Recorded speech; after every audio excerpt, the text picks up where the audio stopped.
નમસ્તે વિદ્યાર્થી મિત્રો. આજે આપણે સંસ્કૃત વિષય ભણવાના છીએ. સંસ્કૃત વિષય અંતર્ગત આપણે 5મો પાઠ હસ્તી હસ્તી હસ્તી જે આપણે ભણી ગયા હતા તેના સ્વાધ્યાયના પ્રશ્નોની ચર્ચા કરીશું. પ્રથમ પ્રશ્ન, કહ દિવ્યા દેવી સૃષ્ટિ અસ્તિ? કોણ દેવોનું દિવ્ય સર્જન છે? વાનરઃ, સિંહ, અસ્તિ કે મયુરઃ? શું જવાબ આવે? ઉત્તરમ હસ્તિ, સી. દ્વિતીય પ્રશ્ન, હસ્તિ શુંડા કીદૃશી અસ્તિ? હાથીની સૂંઢ કેવી છે? કદલી સદૃશી, સ્તંભ સમાનાઃ, શૂર્પાકારઃ કે પર્વત સદૃશ? જવાબ છે એ કદલી સદૃશી, કેળ જેવી છે હાથીની સૂંઢ. તૃતીય પ્રશ્ન, હસ્તિપાદાઃ કસ્ય સમાનાઃ સંતિ? હાથીના પગ કોના જ સમાન છે? કદલી સદૃશી, સ્તંભ સમાનાઃ, શૂર્પાકારાઃ કે ભાંડાકારમ? ઉત્તર છે બી, સ્તંભ સમાનાઃ, થાંભલા જેવા પગ છે. ચોથો પ્રશ્ન, હસ્તિકર્ણો કીદૃશો સ્તઃ?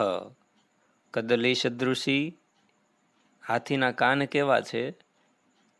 કેળ જેવા, સ્તંભ સમાનાઃ, થાંભલા જેવા, ભાંડાકારમ, ઘડા જેવા, શૂર્પાકારો, સુપડા જેવા. કેના જેવા કાન છે? તો ઉત્તર છે ડી, શૂર્પાકારો.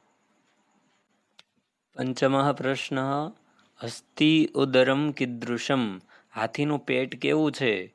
ભાંડાકારમ, કદલી સદૃશી, શૂર્પાકારો કે સ્તંભ સમાનાઃ? શું ઉત્તર આવે? એ ભાંડાકારમ, ઘડા જેવું પેટ છે. ષષ્ઠમ પ્રશ્ન, હાથીના દાંત કેવા છે? કેળના જેવા, સફેદ અને લાંબા, પર્વત જેવા કે થાંભલા જેવા? જવાબ છે બી, સફેદ અને લાંબા. સાતમો પ્રશ્ન, હાથીની આંખો શેના જેવી છે? ઘડા જેવી, કેળના જેવી, સુપડા જેવી કે સરસવ જેવી? જવાબ છે ડી, સરસવ જેવી. આઠમો પ્રશ્ન, હાથીની સૂંઢ કેવી છે?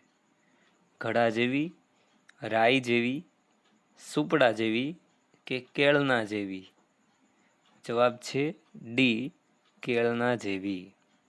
નવમો પ્રશ્ન, હાથી શેનાથી ડરે છે? લાકડીથી, અંકુશથી, અગ્નિથી કે સાપથી? જવાબ છે બી, અંકુશથી ડરે છે. દસમો પ્રશ્ન, શુંડાનો અર્થ શું થાય? શિંગડા, સુપડા, સૂંઢ કે દાંત? જવાબ, શુંડાનો અર્થ થાય છે સૂંઢ, એટલે જવાબ છે સી. 11મો પ્રશ્ન, ઉદરમનો શો અર્થ થાય? દર, ઉત્તર, ઉંદર કે પેટ? જવાબ છે ડી, પેટ. 12મો પ્રશ્ન, કર્ણો શબ્દનો શો અર્થ થાય? બે કાન, બે આંખ, બે દાંત કે ખાલી કાન? શો અર્થ થાય? જવાબ છે એ, બે કાન, કારણ કે દ્વિવચન છે એટલે બે વસ્તુ આવશે, તો બે કાન એવો અર્થ થાય. 13મો પ્રશ્ન, કદલીનો શો અર્થ થાય? પગલી, કેટલી, કદ કે કેળ? શું અર્થ થાય? જવાબ છે ડી, કેળ એવો અર્થ થાય. 14મો પ્રશ્ન, કદલી સદૃશી, ખાલી જગ્યા, કદલી સદૃશી શું છે? પાદાઃ, શુંડાઃ, દંતાઃ કે શરીરમ? ઉત્તરમ અસ્તિ બી, શુંડાઃ. 15મો પ્રશ્ન, ભાંડાકારમ, ખાલી જગ્યા, ઉદરમ, શરીરમ, નેત્રમ, કે પુચ્છમ? જવાબ છે સી, ઉદરમ. 16મો પ્રશ્ન, દેવી માટે સંસ્કૃત વિરુદ્ધાર્થી શબ્દ આપો. જો વિરુદ્ધાર્થી શબ્દ છે, દેવી, આસુરી, દિવ્યા કે ઈશ્વરી. જવાબ છે બી, આસુરી. 17મો પ્રશ્ન, ધવલહ માટે સંસ્કૃત વિરુદ્ધાર્થી શબ્દ આપો. ધવલહ માટે શ્યામઃ, રક્તઃ, શ્વેતઃ કે નીલઃ. જવાબ છે એ, શ્યામઃ. બીજો પ્રશ્ન છે, નીચેના સંસ્કૃત શબ્દોના સાચા અર્થ સામે વિકલ્પમાંથી જવાબ શોધીને લખવાના છે.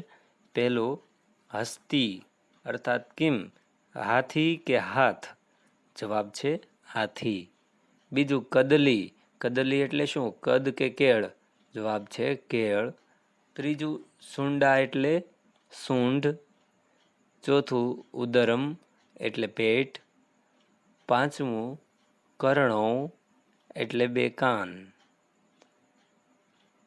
ત્રીજો પ્રશ્ન છે, નીચેના શબ્દોના સંસ્કૃત સમાનાર્થી શબ્દ લખો. એમાં પહેલો શબ્દ આપેલો છે હસ્તી. હસ્તીનો અર્થ થાય છે ગજહ. ગુજરાતીમાં તેને કહેવાય હાથી. દ્વિતીય પ્રશ્ન, પાદહ. પાદહ અર્થાત ચરણઃ. ગુજરાતીમાં પગ. તૃતીય પ્રશ્ન, કર્ણઃ અર્થાત શ્રોત્રમ. ગુજરાતીમાં કહેવાય છે કાન.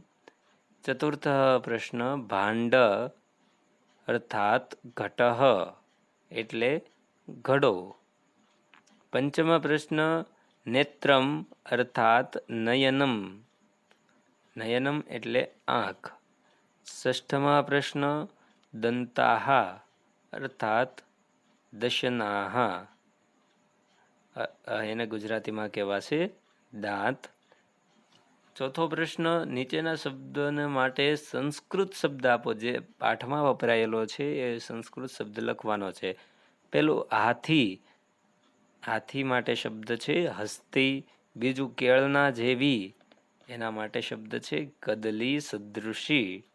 ત્રીજો પ્રશ્ન, સુપડા એટલે સુરપહ. ચતુર્થ પ્રશ્ન, સુંઢ. સુંઢ એટલે શુંડા.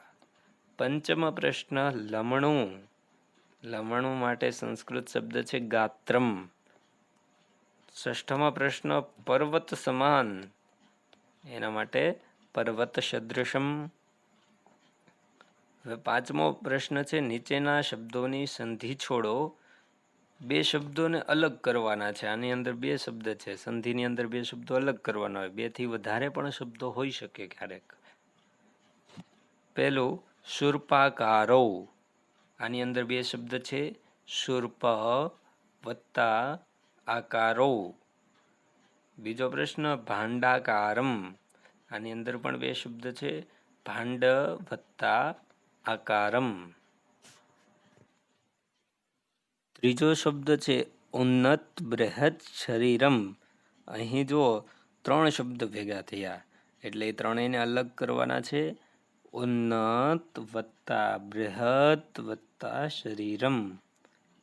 ચોથું, કથમ અતિ બલવાન. એનો બે શબ્દ છૂટા પડશે, કથમ વત્તા અતિ બલવાન. છઠ્ઠો પ્રશ્ન છે, જેની અંદર જોડકા જોડવાના છે. એકદમ સરળ જોડકા છે. ગાત્રે. ગાત્રે તો લમણું કેના જેવું છે? ભાંડાકારમ, કદલી સદૃશી, પર્વત સદૃશી, શૂર્પાકારો કે દીર્ઘો? ઉત્તર અસ્તિ સી, પર્વત સદૃશે ગાત્રે. બીજો પ્રશ્ન, દંતો. દંતો અર્થાત દીર્ઘો. જવાબ આવશે ઈ. ત્રીજું છે સુંડા. સુંડા આપણને ખબર છે, કદલી સદૃશી સુંડા. તો ત્રીજાની સામે આવશે બી. ચોથું છે ઉદરમ. ઉદરમ કીદૃશમ? ઉદરમ ભાંડાકારમ અર્થાત ચોથાની સામે આવશે એ. પાંચમો પ્રશ્ન છે કર્ણો. કર્ણો કીદૃશો? કર્ણો શૂર્પાકારો. તો ડી જવાબ આવશે. 7મો પ્રશ્ન છે, નીચેના પ્રશ્નોના સંસ્કૃતમાં ઉત્તર લખો. સંસ્કૃત પ્રશ્ન છે અને સંસ્કૃતના ઉત્તર લખવાના છે. એકદમ સરળ છે. કહ દિવ્યા દેવી સૃષ્ટિ, કોણ દેવોનું દિવ્ય સર્જન છે? અસ્તિ દિવ્યા દેવી સૃષ્ટિ, હાથી દેવોનું દિવ્ય સર્જન છે. અસ્તિ શુંડા કીદૃશી અસ્તિ? ઉત્તરમ હસ્તિશુંડા કદલી સદૃશી અસ્તિ, હાથીની સૂંઢ કેળ જેવી છે. તૃતીય પ્રશ્ન, હસ્તિપાદા કસ્ય સમાનાઃ સંતિ? હાથીના પગ શેના જેવા છે? હસ્તિપાદા સ્તંભ સમાનાઃ સંતિ, હાથીના પગ થાંભલા જેવા છે. ચતુર્થ પ્રશ્ન, હસ્તિકર્ણૌ કીદૃશૌ? હાથીના કાન કેવા છે? હસ્તિકર્ણૌ શૂર્પાકારૌ. પંચમ પ્રશ્ન, હસ્તિદંતૌ કીદૃશૌ? હાથીના દાંત કેવા છે? હસ્તિદંતૌ ધવલૌ દીર્ઘૌ ચ, હાથીના દાંત સફેદ અને લાંબા છે. ષષ્ઠમ પ્રશ્ન, હસ્તિગાત્રે કીદૃશે? હાથીનું લમણું કેવું છે? હસ્તિગાત્રે પર્વત સદૃશે, પર્વત જેવું છે. અષ્ટમ પ્રશ્ન, 8મો પ્રશ્ન છેલ્લો પ્રશ્ન છે. એના ગુજરાતી પ્રશ્નના ગુજરાતીમાં ઉત્તર આપવાના છે. એકદમ સરળ પ્રશ્નો છે. હાથીના પગ કેવા છે? જવાબ, હાથીના પગ થાંભલા જેવા છે. હાથીની સૂંઢ કેવી છે? જવાબ, હાથીની સૂંઢ કેળ જેવી છે. હાથીના કાન કેવા છે? હાથીના કાન સુપડા જેવા છે. ચોથો પ્રશ્ન, હાથીના દાંત કેવા છે? જવાબ, હાથીના દાંત સફેદ અને લાંબા છે. હાથીનું પેટ શેના જેવું છે? જવાબ, હાથીનું પેટ ઘડા જેવું છે. છઠ્ઠો પ્રશ્ન, હાથીના લમણા કેવા છે? જવાબ, હાથીના લમણા પર્વત સમાન છે. સાતમો પ્રશ્ન, હાથી શેનાથી ડરે છે? જવાબ, હાથી અંકુશથી ડરે છે. તો વિદ્યાર્થી મિત્રો, તમે જોયું કે એકદમ સરળ બધા જવાબો છે. આરામથી આવડી જાય એવા છે. થોડી સંધિમાં થોડી તકલીફ પડે, બાકી બધા જ પ્રશ્નના જવાબ છે એકદમ સરળ હતા. બરાબર, તો આ પ્રમાણે જ બીજા જે પાઠ તમારે બાકી છે એને પૂરી નાખજો. અસ્તુ. જય હિન્દ, જય ભારત.